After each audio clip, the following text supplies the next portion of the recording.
On Health Her Way, we're asking the questions you want answered about your body. Together with our female healthcare experts, we're diving into the questions that might seem too scary, too silly, trivial, or taboo. No topic is off limits. Join us as we talk about Health Her Way. Welcome to Health Her Way. I'm Meredith Cunningham. And I'm Brooklyn Albert. And today we're doing something a little different with this episode. We're going to be recapping the first few episodes of Health Her Way, highlighting the most powerful insights. So whether you've been with us from the start or you're just tuning in, this is a great episode to get caught up on all the highlights. Yes, we're excited to kind of dig into some of our favorites today. But before we get into each individual episode, we want to talk about some common themes that you've probably heard us reiterate over and over again. Yeah. And one of those things that we keep hearing from our experts, no matter if we're talking about breast cancer or sleep or whatever, is to know your family history. So know what impacts your family specifically. Which can be a hard conversation to have with our families sometimes, being like, hey, so what's wrong with you? Yeah. And what did you give me? But from every expert, we've heard over and over again how important it is, because if they have that background and that knowledge, then they know how to proceed and how to treat things moving forward. Mhm. So that one, and then knowing your numbers has been another one. Things like blood pressure and cholesterol, which Brooklyn and I didn't learn what that actually means We did not know that until the episode with Dr. Houston.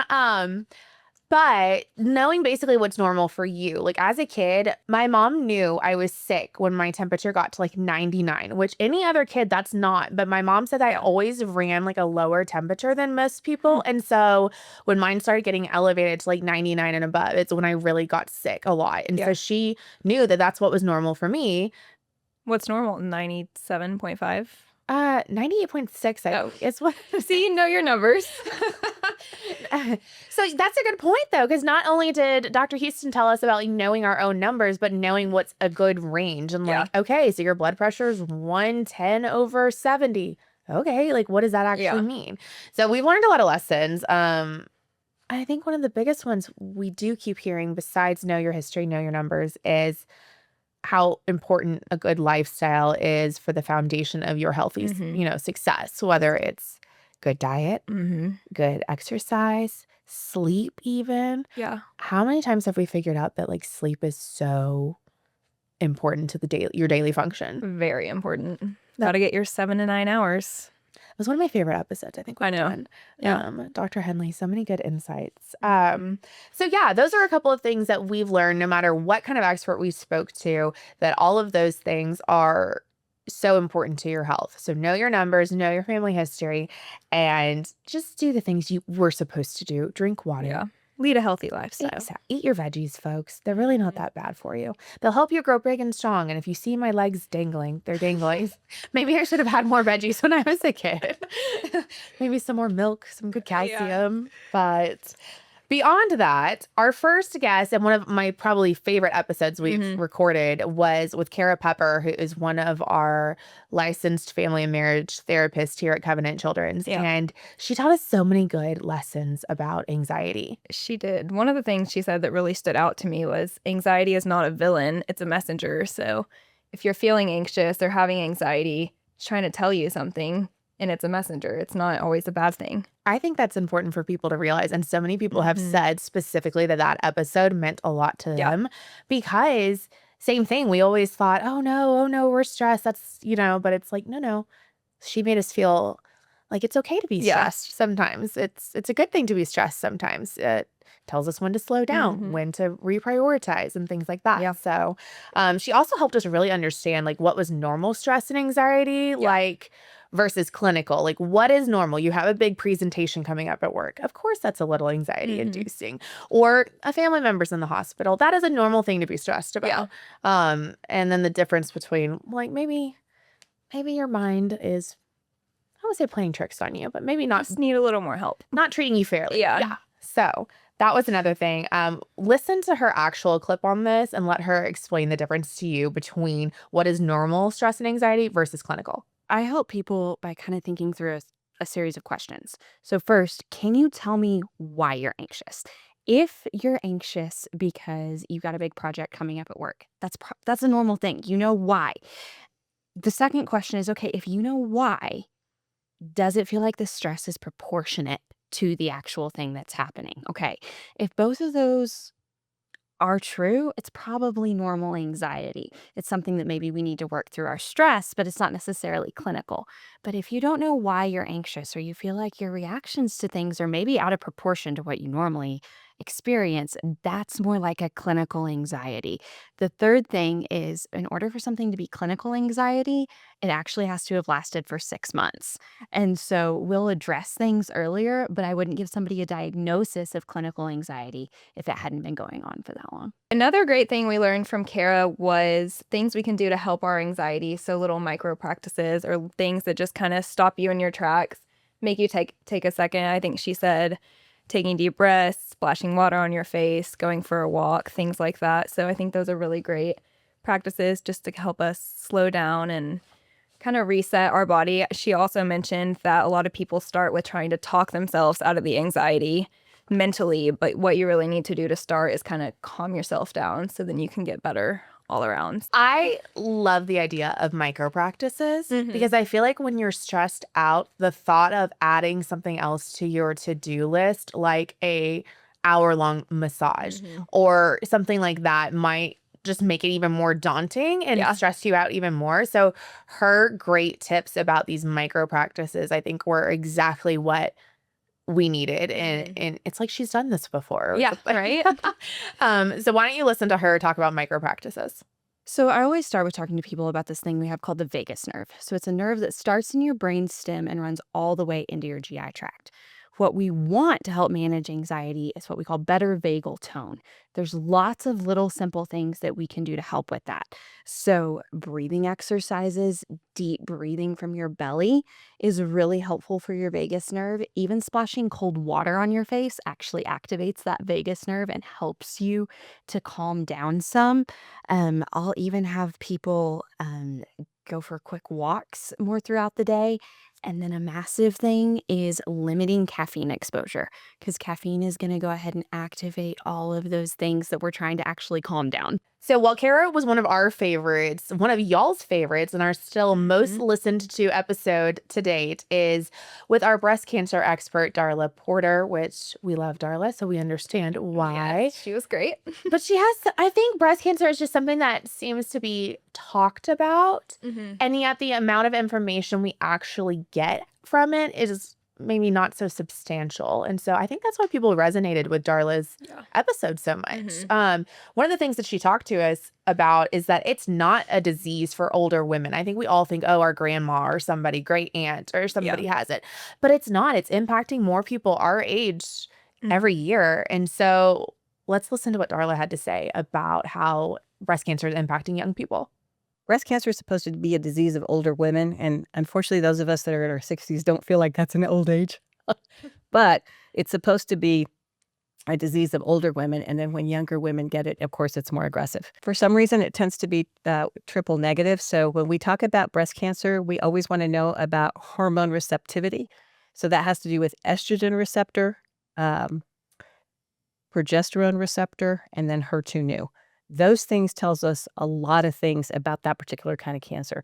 And in younger women, they tend to be triple negative, which means all those are negative, and we can't do any kind of pills. It's all chemo. Or they're HER2/neu positive, and that's a little bit more aggressive than if it were HER2 negative. And for some reason, we find that in younger women. So it's not impossible to treat, but it's obviously a little bit more aggressive. Okay, another big thing that Darla hit on was self-checks and mammograms. So we know we need mammograms annually, and in a second, she'll tell us when we need to start doing that, depending on our age, our family history, all that kind of thing. And then another big thing was self-checks, just taking a minute or two out of your day, maybe once a month, just to check yourself, whether it's in the shower, just when you hop out of bed, just so you are aware of your body, and if you feel anything, you can pay attention to it and do something about it. I think that's such an important tip that we kind of like forget about. Like, oh, I go to the doctor annually, so I'll just have her do it. But a lot can happen in between 12 months. And so I think, like you said, right, when you wake up in bed, you're laying there, probably don't have a bra on. If you sleep with a bra on, God bless you, because that seems extremely uncomfortable. Yeah. Or in the shower because you're naked anyway. So I will say, I think a tip that she talked about was having somebody else check with you. My husband has been more than willing to help me out with these kind of checks. But being in the healthcare industry, he understands how important these annual screenings are too. So as much as it seems kind of fun and funny, it really is important. So let's listen to Darla talk about self-checks and when we're supposed to get our mammograms. So how often are we supposed to be doing self-checks? Once a month, and preferably after your menstrual cycle. So a week to 10 days after your menstrual cycle, because during your menstrual cycle, you can feel lots of little different things that aren't necessarily anything to get excited about. So, but once a month. So the average age the woman should get a mammogram is 40 to 49. Mm-hmm. With the rising case in breast cancer in younger patients, would you suggest patients getting screened earlier, or how do you go about that? Well, if you feel something, you're going to be able to be screened earlier, but a lot of it is insurance driven. The other thing that you need to know too is if you have like an aunt or even a mother, grandmother that had breast cancer, whatever age they had the breast cancer, you should do your first mammogram 10 years earlier than that. And the insurance should cover that. So let's just say your mom had breast cancer at 48, and you should have your first mammogram at 38, and that should be covered because you want to do it 10 years before the person that had the actual cancer. And theoretically, we should start the first mammogram at 40. I feel like I say this about all of our guests because I've loved all of our guests so They're the much. best. But Dr. Henley, our guest here, our neurologist who came on to talk about sleep, she truly is one of my favorite people. And I said this at the beginning of her episode too. She's just so knowledgeable and fun, and she makes her information easily digestible for those of us who have no background. But this was just a fun episode because sleep is a hard topic, I think. Yeah. Some people sleep like the dead, no problems, can't be bothered. Yep. And other people don't. And there's, again, so much information out there. So she helped us debunk some of these sleep myths and things. So what was something that you learned from her episode? One, that sleep is very often overlooked when it shouldn't be, when it's one of the biggest parts of our health. It's kind of the foundation of staying healthy. Another thing would be just she covered some of the most common sleep disorders. And I think insomnia is the one we probably think about a lot, is having trouble falling asleep or staying asleep during the middle of the night. We've had all these storms recently, and Meredith wakes up every time, and I'm like, oh, I didn't even hear it. I come in all disheveled and cranky the next morning, and Brooklyn's like slept like an angel. So it is disruptive though. And I do notice a difference in my work productivity. Also just my mood, you know, I'm not the best I'm sorry, husband and child and coworkers. But I don't feel like it's my fault. Mother Nature's been a little unruly this spring, but yeah, you're right. And she did talk about how impactful sleep really is to your function. It's just as important as being well fed and well hydrated and getting exercise. And so she gave us some really good tips, things that we call sleep hygiene. Yes. And we talked about our love for the Sleepy Girl mocktails. If you haven't tried it yet, give it a try. We talk about the recipe on the episode. But let's let Dr. Henley talk a little bit more about sleep hygiene and the best routine. So sleep hygiene is kind of best practice for sleep. And it can be both individualized to the person, but it's also, fairly common in the things that will add to good sleep hygiene. So yes, consistent wake time and consistent bedtime would be the first part of that, but then also what you do during the awake day. So, we don't really like to hear this, but regular exercise is so important for so many things. And being active during the day, like a dedicated attention to physical activity.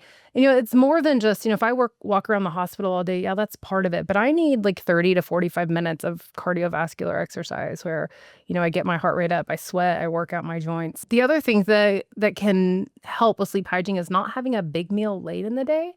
And I think just with our schedules and how we do the day-to-day, that tends to be our biggest meal, kind of that 6 to 7 p.m. It tends to be like our least healthy meal.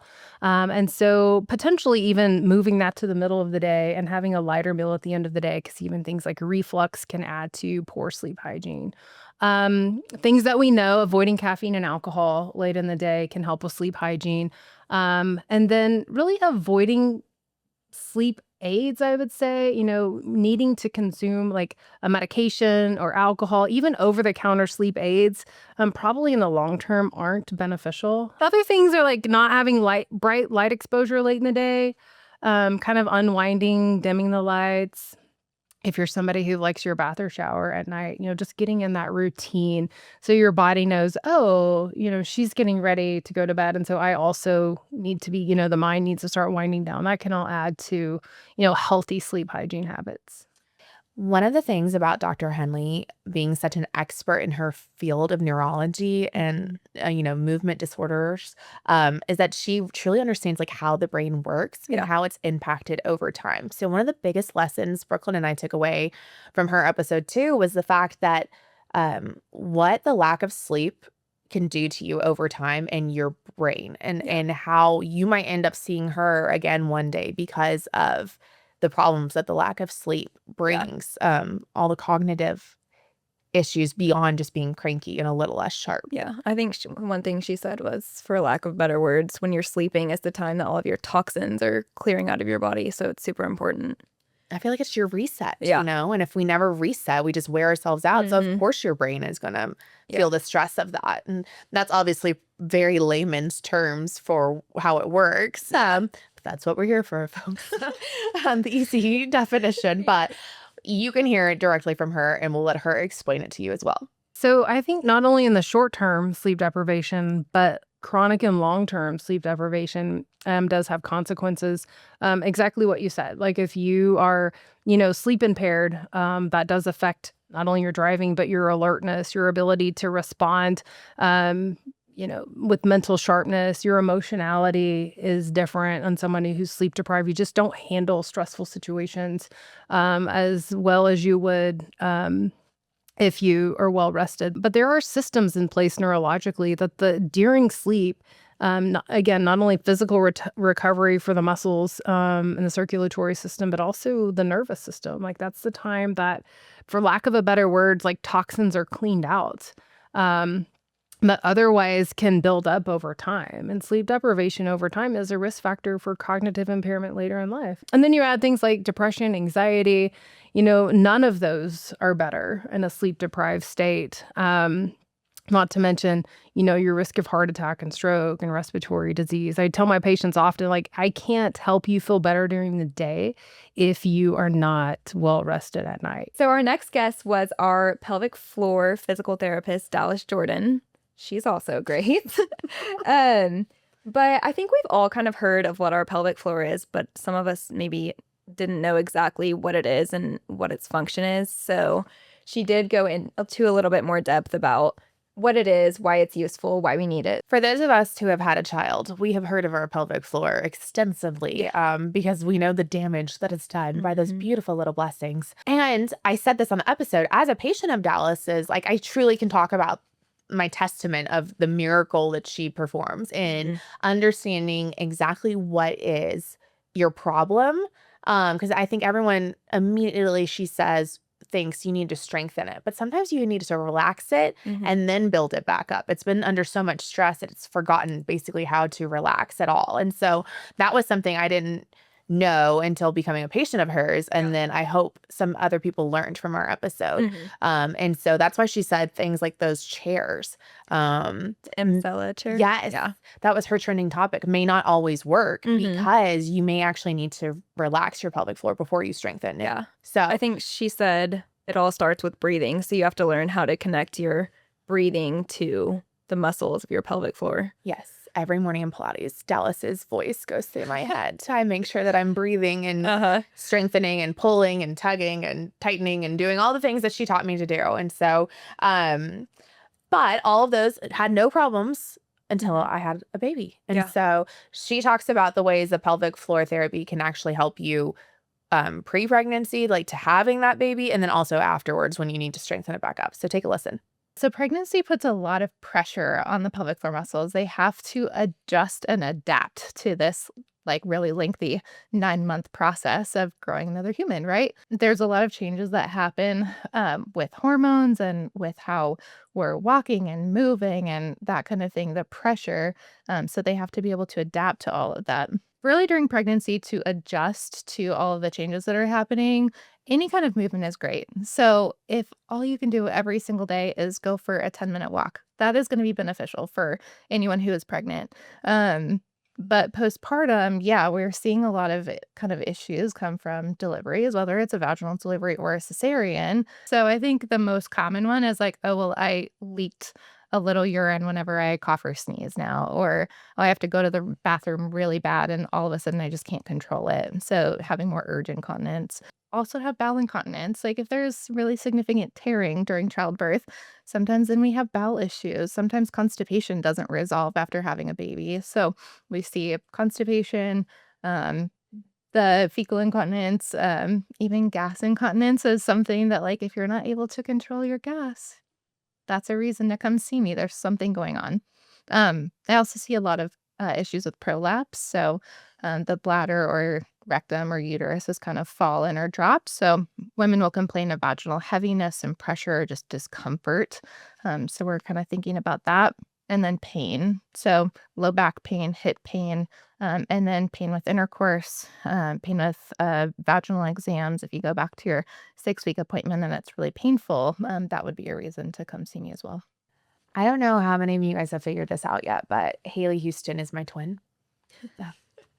Illegitimate child twin, not biologically related, but we get mistaken for each other quite often at the hospital. Haley's episode is really informative because We could have gone on for hours. I think it was the most surprising to me. Mm-hmm. Going into that episode, I think Brooklyn and I definitely were like, how are we going to make heart health relevant to like the masses? Yeah. And when, you know, kind of like other things we've learned, I thought that was just an old person's problem. Mm-hmm. But Haley really helped us understand, Dr. Houston, that the things that we do now are what's going to Set you up for success or failure, whether we need to become a patient of hers or not. And Mhm. so take a listen as she kind of explains about how pregnancy at this stage of our life may end up leading to more risks for heart disease, failures, complications later in life. There are some risk factors that are specific to women, such as pregnancy complications. So, and that's why we say that heart disease kind of can begin really in your 20s or 30s. That's when a lot of women are getting pregnant. And so if you have complications during your pregnancy, such as like gestational hypertension, which is high blood pressure during pregnancy, gestational diabetes, preeclampsia, early birth, okay, so like before 37 weeks, and then there are a few others, that is a predictor of you could have cardiovascular disease later in life, because pregnancy is kind of the natural stress test on your system, okay? And so actually the American College of Obstetrics, which is, your OB-GYNs, they recommend that if you have had any of these pregnancy-related risk factors, you actually be screened for cardiovascular disease within 3 months of delivery. We talked about this a little bit at the beginning of the episode, but knowing your numbers, and a big part of that with heart health is knowing your blood pressure and your cholesterol. Dr. Houston helped us understand what those two things actually are. Yeah. Like, I think you and I both went in going like, we know high cholesterol is bad. We know high blood pressure is bad. Yeah. But what does high blood pressure actually, how does it impact our body? Mm-hmm. How does high cholesterol impact our body? Yeah. And why is it bad? And so she did the Lord's work that day and really helped us. She did. Yeah. I think another great thing she said was, if you do have a family history or you're at risk, to make sure you're checking your blood pressure more than once a year at the doctor, but at home with a kit, or just making sure you know your numbers frequently if you are at greater risk. That brings up such a good point that we've learned from all of our experts, is just like being vigilant. So much of us can kind of think, especially when we're younger, oh, I'll worry about that later. I'm young. I'm healthy. I don't need to go to my annual wellness check. I don't need to see the gynecologist once a year. I'm not having a baby, whatever. But all these things, you never know what you might catch, when something might happen. And so being vigilant is like a really good first step. Yeah. into your health journey. So listen to Dr. Houston explain to us about high blood pressure. The goal blood pressure is less than 130 over 80. Okay. So, running, you want your blood pressure to be kind of in the 120s. And that's the systolic number, I should say. So that's the top number. Okay. And then when you check your blood pressure, the bottom number is a diastolic, and you want that to be less than 80. Okay. So if it's like, let's say you check your blood pressure and it's 130 over 82, that's considered elevated. That's not a normal blood pressure.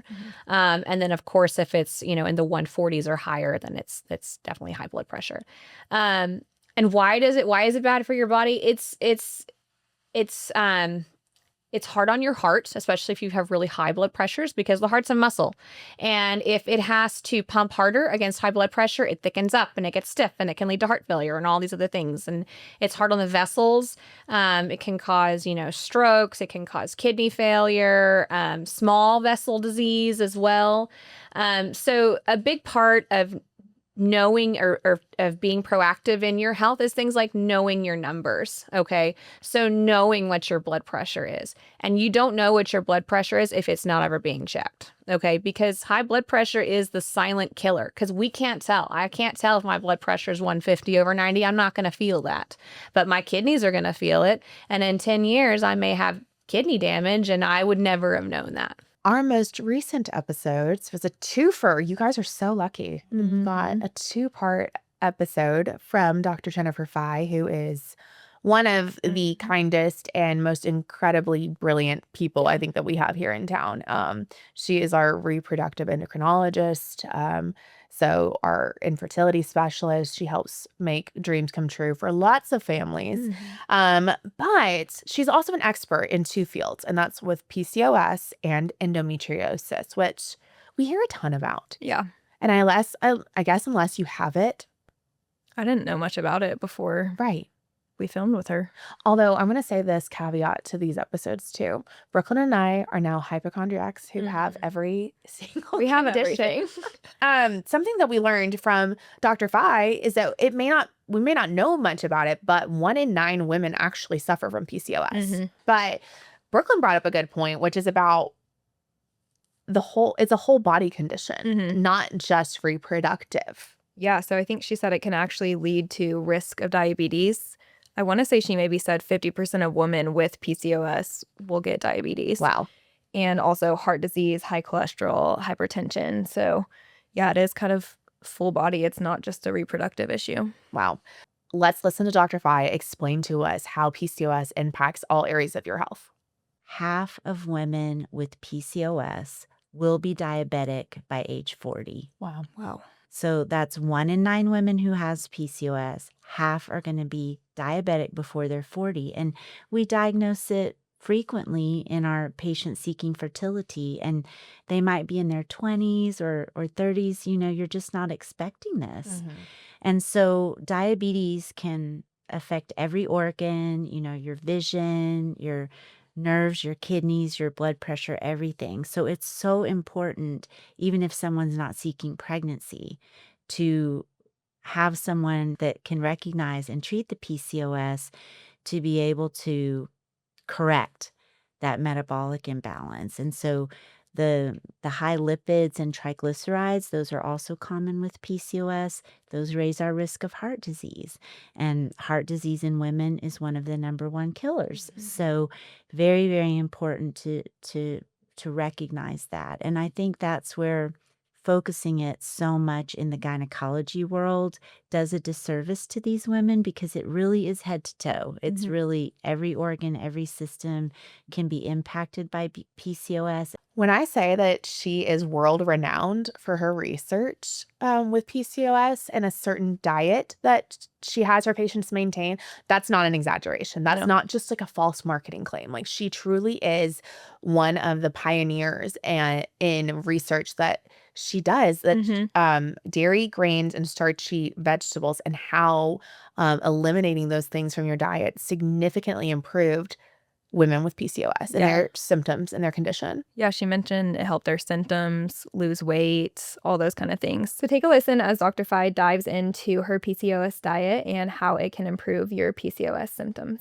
Women with PCOS tend to be sensitive to dairy products, especially like just regular milk or whey protein. They are sensitive to grains, where a lot of times when they're eating grains, they feel very bloaty and kind of like a brick in their stomach. And then starchy foods. So starchy foods are like corn, potatoes, peas, and beans. All of these I love, by the way. But Don't we all? yes, but these foods, for some reason, and we're still working on figuring out why, but these foods, the dairy, grains, and starchy vegetables, they cause an enormous secretion of insulin. Now, we all need some insulin to survive, and insulin is a good thing, but excessive insulin causes problems. So excessive insulin is going to make more testosterone. It's going to make hair growth worse, and it supports fat storage. So when we have high doses of insulin in our system, our body kind of goes into this fat storage hibernation mode. So what we found in our research, when you don't eat those things and really just eat an unlimited amount of lean proteins, lean meats, fruits and veggies, nuts and seeds, there's lots of things you can eat without counting any fats or calories or carbs. The women popped up pregnant, and their insulin and glucose improved. Their testosterone went down. They felt better. So part 2 of the episode was about endometriosis, which I feel like is probably extremely frustrating for both the patients and the physician because of how difficult it is to diagnose. I think it can be pretty misleading. Yes. Something that Brooklyn and I immediately looked at each other. If you watch the video version on YouTube, you see us look over when she talked about needing over-the-counter medication for cramps and a heating pad and how that's not normal. Yeah, I know. Every woman, every girl is just trained that periods suck. They hurt. You pop a couple of Midol, pain pills, whatever. I run right to my heating pad. Yeah, whenever my period I gets live here. on that thing. Yeah, it stays right by my bed. So yeah, listen to her talk about these things that I think we thought were totally normal, but are not. So I would just ask myself, when are the periods the most painful? If it's the day before and first day, that's a little clue. Is it round the clock ibuprofen, Tylenol, those sorts of medications? That's a little unusual. Heating pad, pain with intercourse, missing activities. This is worth talking to your provider about. I will say we have a really great job in the fact that we not only get to have a lot of fun and get to bring on these guests every other week, but we get to learn so much about our body and our health and our lives and what we should be doing and what we shouldn't be doing. Yeah, really makes you think. Well, we thank each of you for going along on this ride with us. We're having a lot of fun, and we have a ton of more experts to talk to and with. If you have any suggestions about what you want to hear, reach out to us. Yeah. And if you missed any of the episodes we just covered, go back to them for a deeper dive and more information from our expert guests. Yeah. All right. We'll see y'all next time. This podcast explores health-related topics with experts in their specialty for entertainment purposes only. The information shared and discussed should not be considered as medical advice under any circumstance and is not intended to replace professional medical advice. The views expressed do not reflect the views of Covenant Health System. For questions related to your personal health, always contact your physician.